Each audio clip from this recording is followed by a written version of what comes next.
잃어버린 신화. 김 교수와 헤어지고 일주일이 지났다. 나는 아득해지는 정신을 가다듬으려고 안간힘을 썼다. 의식이 자꾸 밑으로 가라앉으면서 피곤해서 푹 자고 싶을 정도로 몸이 밑으로 푹 꺼져 내렸다.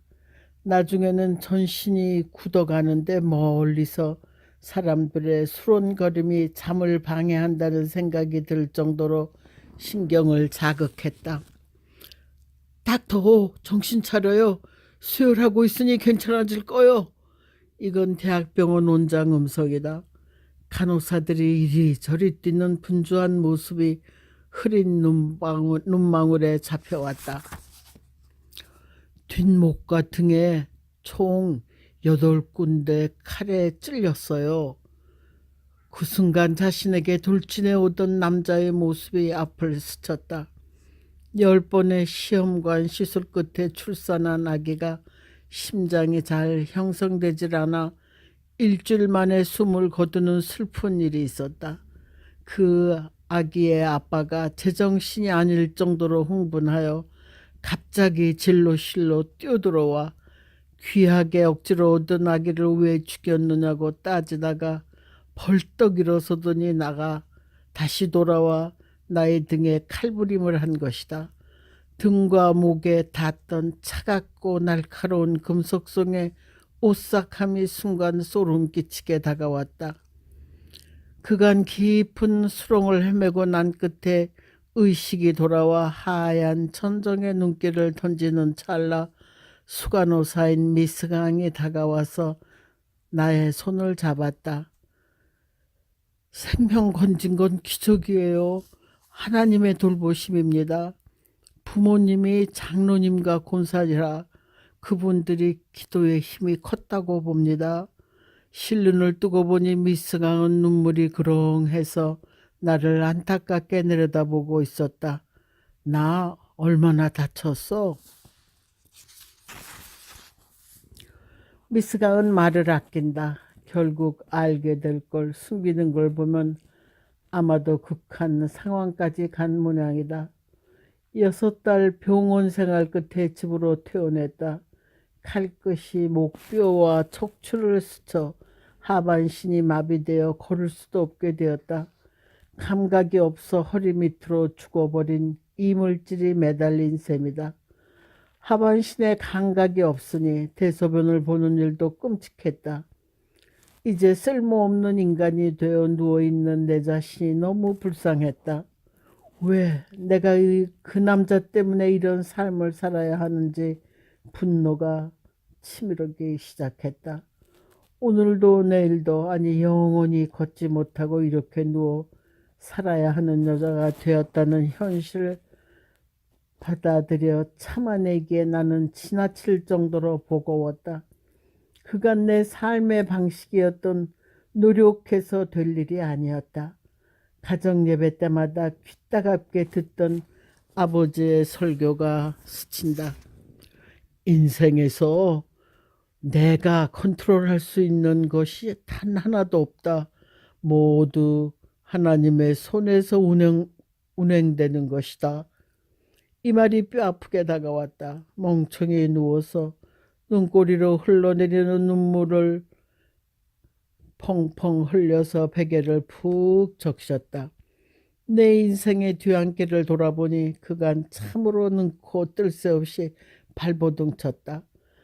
명문의과대학에 붙기 위해, 전문의가 되기 위해, 박사가 되기 위해, 다른 의사들보다 두각을 나타내기 위해 얼마나 몸부림치며 무서울 정도로 살았던가.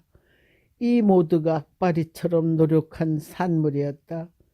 창가에 심어놓은 목련이 송편처럼 입을 바끔히 벌리고 있다. 하늘거리는 봄바람을 타고 하늘에 새털구름이 흘러간다. 살살 창문을 통해 들어온 바람이 내 귀 밑의 머리카락을 흔들었다. 순간 어찌나 그 바람이 달콤하고 향기로운지 가슴이 뭉클했다. 하늘을 바다로 삼고 유유히 흘러가는 구름이 너무 아름다워 아 하는 감탄사가 튀어나왔다. 이렇게 아름다운 하늘에 또 바람에 그 모든 것을 그동안 놓치고 살았다는 후회감이 스쳤다. 여기저기 피어난 봄꽃들의 달짝지근한 냄새가 코를 찌른다. 의사로서 목이 굳을 정도로 잘난 척, 많이 아는 척, 돈이 많은 척, 건방지게 살았던 그간의 생활에서 전혀 경험해 보지 못했던 것들이다. 표현할 수 없을 정도의 향기가 달콤하게 전신을 감싸주고 마음에 잔잔한 평화를 안겨주는 그런 봄이었다. 순간 30번째 선을 보았던 김 교수의 얼굴이 앞을 스친다. 안타까운 마음을 숨기지 못하고 내뱉던 그의 말이 떠올랐다. 인간의 생사화복, 심지어 세계 많은 나라의 역사까지도 그분의 손길에서 이루어지는 것이에요. 세계사를 연구하면서 저는 하나님을 만났어요. 성경에 기록된 그분에 관한 신화를 믿게 되었습니다. 그런데 딱토 오는 귀중한 신화를 버리셨군요. 정확히 그가 했던 말을 모두 기억할 수 없지만 그런 취지의 말이었다. 순간 내가 이런 일을 겪는 것은 내 자신도 이유를 잘 모르지만 아름다운 바람과 꽃과 구름과 하늘을 만든 분은 알 것이란 생각이 스쳤다. 앞으로 그분이 나 자신을 어디로 인도할 것인지 정말 궁금하기 시작했다. 아마도 나는 죽을 때까지 걷지를 못할 것이고 통증은 그대로 남을 것이다. 하나도 변할 것이 없는 무섭고 험난한 인생길이 내 앞에 펼쳐지고 있다.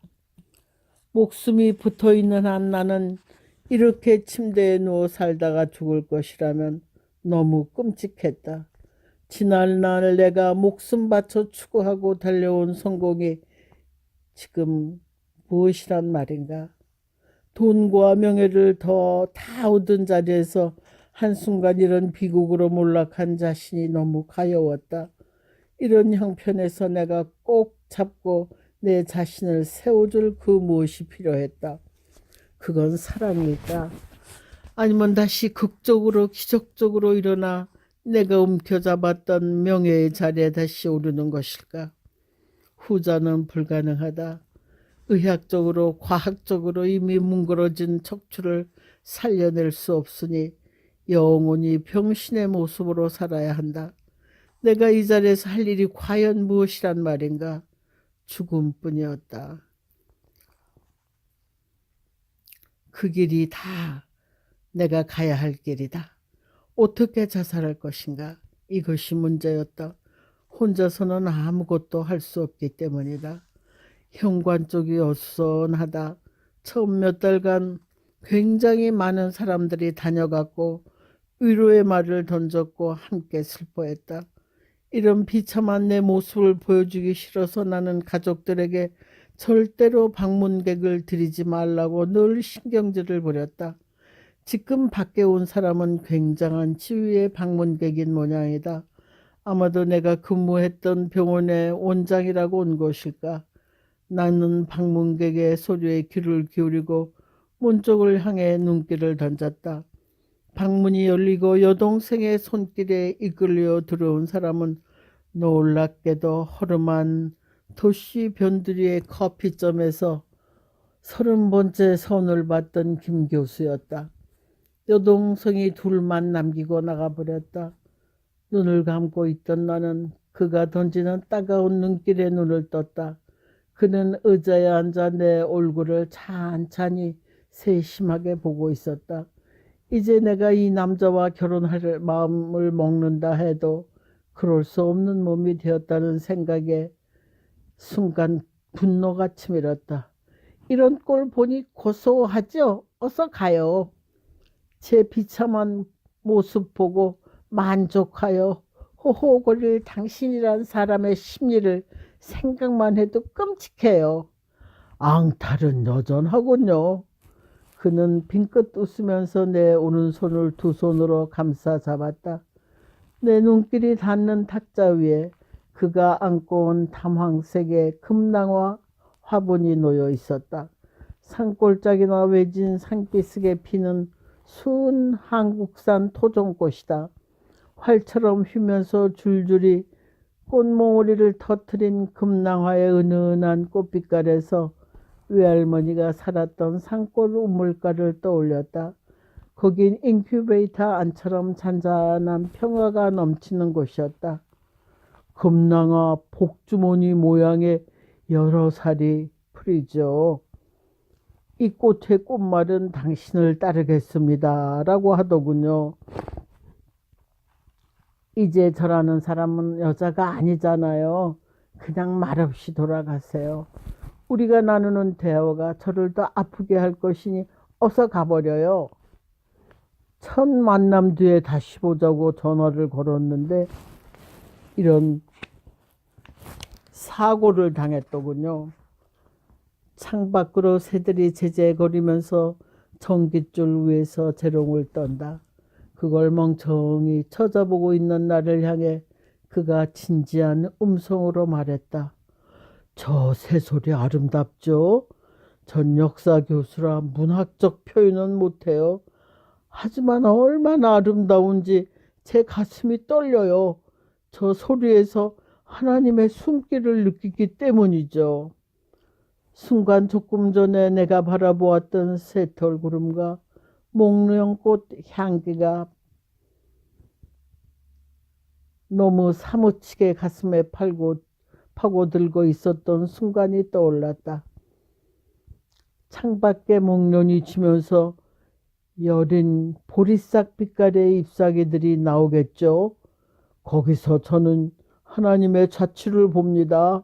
봄은 봄대로, 여름은 여름대로 신의 숨결을 느끼고 가을은 가을대로 그분의 채취가 코끝을 스쳐서 몸을 떨죠.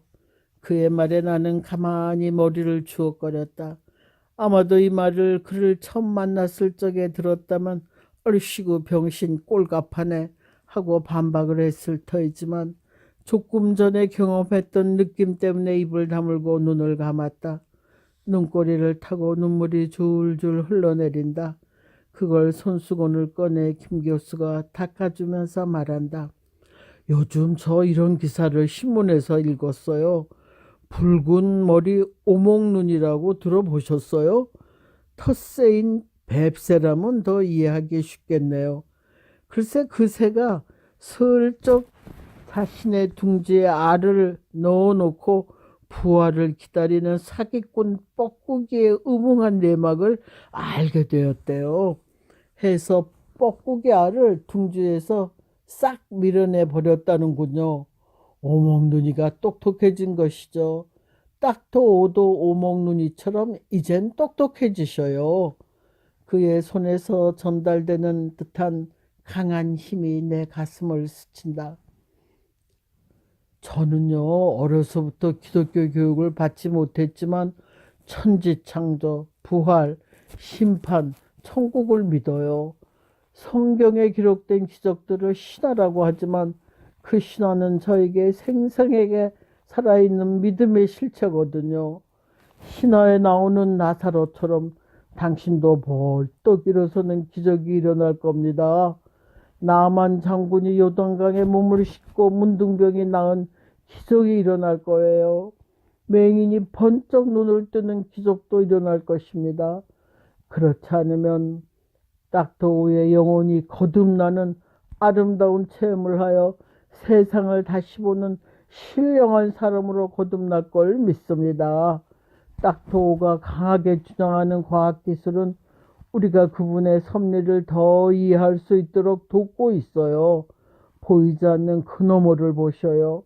우리가 보는 것은 보이는 것이 아니고 보이지 않는 것이죠. 보이는 것은 잠깐이지만 보이지 않는 것은 영원하기 때문이랍니다. 그는 내 대답도 기다리지 않고 손을 흔들면서 나간다. 나 또 올게요 하는 음성을 내 귀에 대고 속삭이더니 휙 떠나버린다. 혼자 멍청이 누워 천정에 눈길을 던졌다. 순간 자신을 등 뒤에서 찌른 아기를 잃은 남자의 고뇌하는 얼굴이 한 장의 사진으로 다가왔다. 그의 일그러진 얼굴이 보이지 않는 것들을 불러들였다.